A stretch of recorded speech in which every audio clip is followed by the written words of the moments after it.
ძლიერმა თოვამ და ყინულ მოცვამ დასავლეთ საქართველოში ელექტროგადამცემი ხაზები დააზიანა. ამ დროისთვის ელექტროენერგია შეფერხებით მიეწოდება იმერეთის და სამეგრელოს რეგიონების სოფლების უმეტესობას.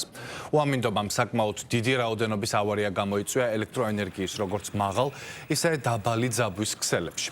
მიუხედავად იმისა, რომ დიდი თოვლობის გამო გადაადგილება ჭირს, ენერგოპრო ჯორჯიას ტექნიკური სამსახური საგანგებო რეჟიმში მუშაობას განაგრძობს. დაზიანების ადგილებზე რჩებიან საქართველოს სხვადასხვა რეგიონებიდან ჩასული ენერგოპრო ჯორჯიას დამატებითი ბრიგადები. აღდგენითი სამუშაოები იქამდე გაგრძელდება, სანამ სრულად არ აღდგება ენერგომომარაგება. საგანგებო რეჟიმში მუშაობს ენერგოპრო ჯორჯიას ტექნიკური ბრიგადები დასავლეთ საქართველოში. უხმანალექმა დააზიანა ჩვენი ინფრასტრუქტურა, ძირითადად გაწყვეტილია ელექტროგადამცემის ადენები მაღალ ძაბვაში, საშუალო ძაბვაში და დაბალ ძაბვაში.